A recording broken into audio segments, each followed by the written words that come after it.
días, jóvenes. Esta oportunidad vamos a hablar acerca del tercer factor del costo, conocido ya por todos nosotros como los gastos de fabricación o cargos indirectos. Hemos estado analizando, ¿verdad?, la mano de obra, recuerden. Al final, pues hemos visto lo que es la declaración, las declaraciones que hemos planteado. Espero que lo hayan entendido y si no, pues se lo pueden repetir. Aquí tenemos el concepto de cargos indirectos. Dice que es el importe de materiales. Hay materiales allí, ¿verdad? Hay salarios, ¿verdad? Y hay otro tipo de erogaciones, ¿verdad? Dice también que hay aplicaciones fabriles del periodo. O sea, ese periodo puede ser un mes, puede ser 3 meses, puede ser un semestre, un año fiscal, ¿verdad? No siendo, dice, identificables con artículos, servicios u órdenes de fabricación. La verdad es que los gastos de fabricación, cuando vemos el producto, no lo podemos ver, no lo podemos tocar. Prácticamente los gastos de fabricación se convierten en algo así como intangible dentro del producto, pero que necesariamente sin ellos no podríamos funcionar. Así es que ahí tenemos el concepto de cargos indirectos, ¿verdad? Son muchas cosas, ¿verdad? Son variados, son muchos, es decir, son heterogéneos y esa es la dificultad que nos presentan los cargos indirectos. Luego, acá tenemos las características de los cargos indirectos, ¿verdad? ¿Cuáles son sus características? Dice que los cargos indirectos son necesarios para la producción, ¿verdad? Claro que sí. Sin ellos no podríamos fabricar. Imagínense una máquina que tenga que utilizar energía. Si no hay energía, no funciona. Si no hay combustible, no funciona. Si no se lubrica la máquina, no funciona, ¿verdad? Por eso es que los gastos de fabricación son necesarios, ¿verdad? También dice que los gastos de fabricación, otra característica que nos presenta es que afectan generalmente a toda la producción, ¿verdad? Los gastos de fabricación afectan a toda la producción. No se puede quedar aislado, ¿verdad? Veamos un caso, por ejemplo, el departamento de seguridad, por ejemplo, ¿verdad? Afecta a toda la producción, a toda la planta, a toda la empresa, ¿verdad? Los vigilantes, por ejemplo, ¿verdad? Si no se vigila, ¿qué pasa? Nos roban. Entonces, hay que tener ese servicio a la mano. Por lo tanto, está afectando a toda la producción. Otra característica de los cargos indirectos es de que son de naturaleza heterogénea, es decir, son muchos, hemos dicho, ¿verdad? Son variados. Esa es la dificultad que presentan los cargos indirectos o gastos de fabricación. Por ser muchos, son variados. Manejar los cargos indirectos refleja un gran trabajo para la empresa, para los contadores, para para todo el personal de ese rango, de esa área, mejor dicho, ¿verdad? ¿Por qué? Porque son muchos, son variados. No es igual que manejar la mano de obra, ¿verdad? Sabemos que un obrero gana $8 o $10 al día y no hay problema. Hay horas extras, pues también lo calculamos fácilmente. Pero no es así con los gastos de fabricación porque son heterogéneos, no son iguales. Y además de que no son iguales, son muchos. Otra característica que presentan los cargos indirectos dice que no, no son organizados por un artículo o servicio, ¿verdad? No son originados por un artículo o servicio. No, claro que no. No necesariamente por un producto o servicio son originados los cargos indirectos, dado que son muchos, pueden ser originados por muchos factores, por la mano de obra, por la energía, por el combustible, en fin, por otra serie de situaciones, ¿verdad? Y aquí vamos a hablar de la clasificación de los cargos indirectos. ¿Cómo se clasifican los cargos indirectos? Literal dice, los cargos indirectos desde el punto de vista de su variabilidad, ¿verdad? Unos cargos indirectos son fijos, ¿verdad? Aquí tenemos, son fijos. Otros cargos indirectos son variables. Un ejemplo de costos fijos o gastos de fabricación fijos, ¿verdad? Tenemos, por ejemplo, la renta del local. La renta del local, ¿verdad? Mientras no cambie el contrato, será un gasto de fabricación fijo, ¿verdad? Lo que corresponde en ese caso al departamento de producción, como será fijo también para el departamento de administración o departamento de venta u otro tipo de departamento, van a ser fijos, ¿verdad? Y un gasto de fabricación variable, ¿verdad? Podemos mencionar, por ejemplo, la energía eléctrica. La energía eléctrica es variable. ¿Por qué razón? Más se produce, más energía necesitamos para mover la máquina, más combustible, en fin, ¿verdad? Más elementos, pues, que estarán supeditados a la cantidad de productos que se fabriquen. Entonces, ahí estamos hablando de la clasificación de los cargos indirectos desde el punto de vista de su variabilidad. Estos pueden ser fijos y pueden ser variables, ¿verdad? Otro aspecto de clasificación, o podemos clasificar los cargos indirectos, dice, desde el punto de vista de la división de la fábrica. Unos gastos de fabricación o cargos indirectos dice que son colectivos, ¿verdad? Colectivos, ¿verdad? Y otros son departamentales, ¿ya? Por ejemplo, un gasto de fabricación colectivo puede ser el que ya mencionábamos anteriormente, el pago de la seguridad, ¿verdad? El seguro para que la planta esté segura. Ya tenemos en la entrada de la fábrica tenemos ahí los supervisores, los ¿cómo se llama?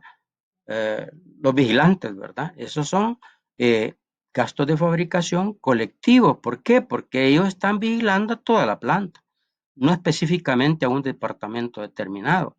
Pero hay gastos de fabricación que son departamentales, que solo se dan en un departamento, ¿verdad? Por ejemplo, podemos mencionar uno de ellos, el pago al supervisor, ¿verdad? Al capataz, al que está viendo de que los trabajadores laboren correctamente, ¿verdad? Ese es un gasto de fabricación departamental porque solo se está dando en ese departamento, ya sea puede ser el departamento productivo A o el departamento productivo B, ¿verdad? En ese caso, pues ahí tenemos bien claro, y hay muchos, ¿verdad? Como hemos dicho, que son muchos y variados, colectivos hay muchos, departamentales también hay muchos, pero ahí tienen un ejemplo para que entendamos bien esa situación. Otro aspecto, ¿verdad?, que debemos de tomar en cuenta desde su clasificación, dice desde el punto de vista del momento del cálculo, ¿verdad? Hay gastos de fabricación que son reales y hay gastos de fabricación que son predeterminados. Es decir, aquí mencionamos, ¿verdad? Por ejemplo, los gastos de fabricación reales, ¿verdad? ¿Qué significa eso? Que los gastos que estamos utilizando en la planta o los gastos que nosotros como contadores registramos son reales. ¿Qué quiere decir eso? Que lo que estamos contabilizando es lo que realmente ha sucedido en un momento determinado, ¿verdad? Así es que ahí tenemos, por lo general, los gastos de fabricación reales son los que han surgido, ¿verdad? Los que hemos manejado casi siempre. A partir después de la Segunda Guerra Mundial aparece lo que llamamos gastos de fabricación predeterminados. Es decir, ¿qué es lo que hacemos nosotros los contadores ahí? Contabilizar. ¿Qué contabilizamos?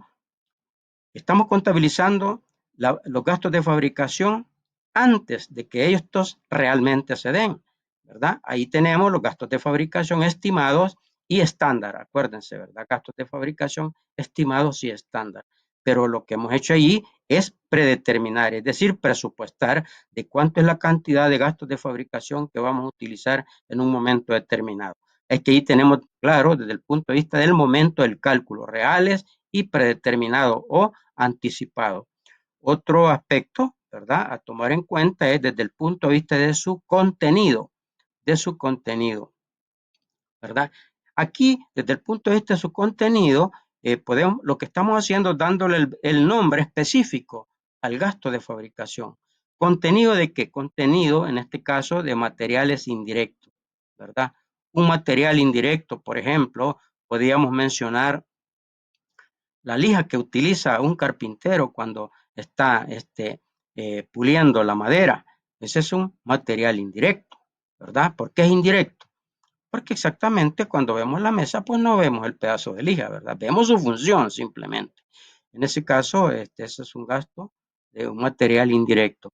Y los salarios indirectos, ¿verdad? Ese es otro aspecto, ¿verdad? Le estamos dando el verdadero nombre, salario indirecto. ¿Cuál es el salario indirecto? El salario, decíamos, de un supervisor de producción. porque es indirecto. Acuérdense que el supervisor lo que está haciendo es velando porque los trabajadores estén haciendo bien sus funciones y no está incidiendo directamente en el manipuleo de la materia prima, es decir, su trabajo no recae directamente sobre la materia prima, ¿verdad? Entonces, a eso le llamamos salario indirecto. Espero que vayan entendiendo estos conceptos. Y el otro es el arrendamiento. Cuando la empresa no tiene local, arrienda, ¿verdad? Alquila local, alquila la planta, puede alquilar una máquina, puede alquilar cualquier cosa que le sirva para su producción. Entonces le estamos dando específicamente el nombre de arrendamiento, el alquiler, ¿verdad? El alquiler del edificio, el alquiler de la planta, el alquiler de una máquina, etcétera, etcétera. Entonces, bien específico el nombre en este caso acá. Y otro aspecto que tenemos ahí, otro, ¿verdad? Desde el punto de su contenido tenemos la energía eléctrica. Entonces, es un gasto de fabricación indirecto de la energía eléctrica, ¿sí? ¿Por qué? Porque es la que mueve la máquina, ¿verdad? La que decimos que hace que trabaje la máquina. Entonces, desde el punto de vista de su contenido, le estamos dando específicamente gasto de fabricación en concepto de energía eléctrica, ¿verdad? Y otro aspecto que tenemos acá es la depreciación, ¿verdad? Puede ser la depreciación del edificio, puede ser la depreciación de la maquinaria, etcétera. Cualquier equipo, ¿verdad? Ustedes saben que los activos fijos se deprecian, pierden valor en concepto de depreciación y que esta puede ser fijo, puede ser variable, ¿verdad? Fijo en el caso de que tomemos el método de línea recta, ¿verdad? Y variable cualquier otro método. Por ejemplo, la depreciación en base al número de unidades producidas sería una depreciación variable, un gasto de fabricación variable, ¿verdad? Desde el punto de vista de su contenido. Y los seguros, ¿verdad? Los seguros, las primas de seguro, también es un gasto de fabricación, ¿verdad? Este, eh, que está recibiendo su nombre específico, ¿verdad? Ustedes saben que hay que asegurar las máquinas, hay que asegurar el edificio, hay que asegurar a las personas también, y que esas pólizas o esos pagos que hacemos mensualmente son fijos, ¿verdad? Así lo estipula el contrato, en ese caso es un gasto de fabricación. El seguro, ¿verdad? Que tenemos para las máquinas, para que si se nos arruinan, si se nos desgastan, pues ahí está la compañía de seguro que nos va a resarcir esos costos en ese caso, ¿verdad? Y otro ejemplo, tenemos las reparaciones, ¿verdad? Las reparaciones son gastos de fabricación también, ¿verdad? Que implica que comprar, ¿cómo se llama? Eh, Repuestos, ¿verdad? Para arreglar la máquina. Esa es la reparación y es un gasto de fabricación, ¿no? Y le estamos dando, como ven, específicamente su nombre, reparaciones. Y está otro gasto de fabricación, con su nombre bien específico también, la previsión social. La previsión social es necesario. Hay necesidad, pues, de asegurar, ¿verdad? En este caso, a los trabajadores, ¿verdad?, que laboran. Ese es un gasto de fabricación. La previsión social, el seguro social, las AFP, ¿verdad? En ese caso, de los trabajadores indirectos, como el caso, por ejemplo, del supervisor, como el caso allá que mencionábamos de los vigilantes, ¿verdad? Que son gastos de fabricación indirectos. Entonces, de ese tipo de gastos es que estamos hablando de la previsión, porque hay unos que son directos, la previsión a los obreros, ese es directo, ese no es gasto de fabricación indirecto. Por último, tenemos ahí el mantenimiento y la conservación. Mantenimiento y conservación. Las buenas empresas son aquellas, ¿verdad?, que le dan mantenimiento a su equipo, mantenimiento, no reparación, como habíamos mencionado en la parte anterior, mantenimiento, es decir, estar dándole limpieza a la máquina, lubricando, viendo que esté correctamente trabajando. Entonces, esos son los gastos de fabricación, ¿verdad? Y que le estamos dando un nombre específico que se llama mantenimiento y conservación. Bien, de esa manera, jóvenes, termino esta clase, espero que la entiendan muy bien, ¿verdad? Y vamos a continuar con este tema hasta agotarlo, porque es bastante, que tengan un buen día, cuídense mucho, ¿verdad? Hoy en día hay que cuidarse, no salgan de su casita, tengan presente a Diosito Santo, que es el que nos cuida, el que nos protege y nos da esa seguridad que tanto necesitamos.